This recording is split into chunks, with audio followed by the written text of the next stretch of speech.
Good morning, students. How are you all? I'm also fine.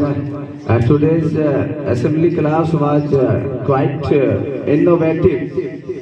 एक बार जोरदार ताली हो जाए सभी पार्टिसिपेंट्स के लिए और खास तौर पे आज के एंकर के लिए, क्या एंकरिंग की है फैज ने।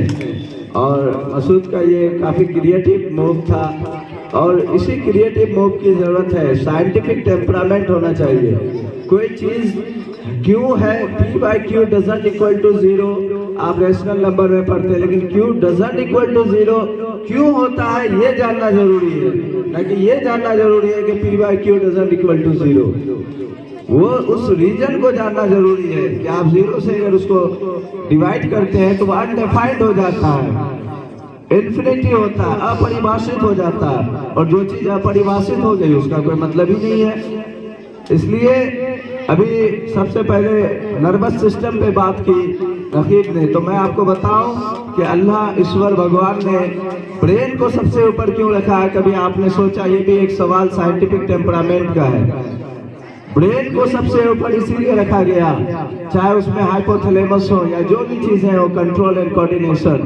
वो ब्रेन सबसे ऊपर इसलिए है कि उसको सारे बॉडी के ऑर्गन्स पे गलबा हासिल है, डोमिनेंट है, बाकी सारे ऑर्गन्स रिसेसिव है। इसीलिए ब्रेन सबसे ऊपर है और जो ब्रेन का इस्तेमाल करेगा वो सबसे ऊपर जाएगा। इसीलिए संस्कृत में कहते हैं बुद्धियम जसर बलम तसर, जिसके पास बुद्धि है उसी के पास ताकत है। इसी को कहा गया है नॉलेज इज पावर, ज्ञान में शक्ति है और ज्ञान ही शक्ति है। इल्म जिसके पास है वो गलबा हासिल करता है। अगर दुनिया को तरक्की करनी है तो उसके पास इल्म होनी चाहिए, एजुकेशन होनी चाहिए। शिक्षा के ताल्लुक से हमारे देश के संविधान निर्माता बाबा साहब भीमराव अम्बेडकर ने कहा कि शिक्षा शेरनी का दूध है, जो पिएगा वो दहाड़ेगा। तो जितना आप शिक्षा ग्रहण करेंगे आपके अंदर उतनी ही पर्सनालिटी डेवलपमेंट होगी, आपकी शख्सियत में निखार आएगी, आपका व्यक्तित्व उतना ऊंचा होगा। और कुछ बातें थी, एक वैसे तो वो डिबेट का टॉपिक हो सकता है कि सीमांचल में शिक्षा, वाकई जो है सीमांचल में शिक्षा एक बहुत ही पीटिएबल और डायलेपिडेटेड कंडीशन में है। क्योंकि मैं जब देखता हूँ सीमांचल की शिक्षा को, यहाँ की शिक्षा व्यवस्था को, तो अफसोस होता है।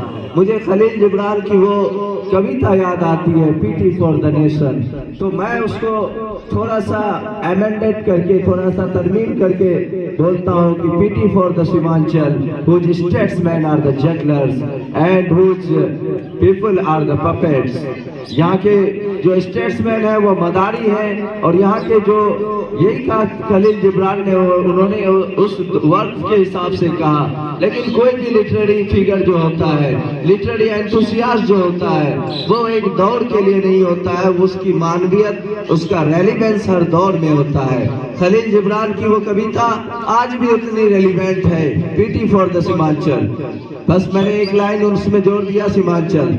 और एक डेटा ये बताती है कि सीमांचल बिहार का नहीं, भारत का सबसे जो है पिछड़ा इलाका है।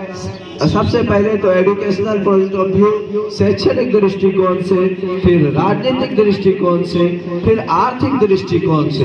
क्योंकि कृषि प्रधान है तो ज्यादातर लोग यहाँ कृषि पर आश्रित हैं। और जैसा कि गरीब नवाज ने कहा कि मुख्य बोली सुरजापुरी है, इसलिए सुरजापुरी में उपन्यास में लिख दिया है मिली कुमारी ने। मिली कुमारी के बारे में मैं आपको बता दूं कि MA political science and master of arts in Hindi literature. और क्या बेहतरीन उपन्यास लिखा, पोरेर बेटी। पोरेर बेटी अगर उसको हम लोग ट्रांसलेट करें तो वो बहू को कहते हैं, दूसरे की बेटी।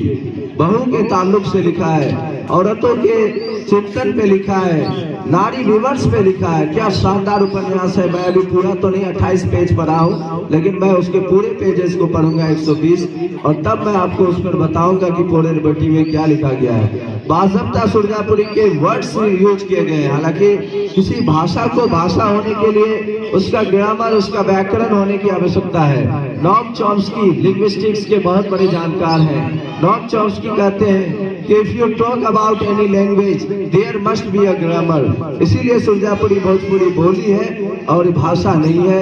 मैं उस शेर पे अपनी बात खत्म करता हूँ जो फैज ने पढ़ा था कि निज़ामे मैं कदा इस कदर बिगड़ा हुआ है साकी, निज़ामे मैं कदा इस कदर बिगड़ा हुआ है साकी, उसी को जाम मिलती है जिसे पीना नहीं आता। Thanks, have a marvellous day.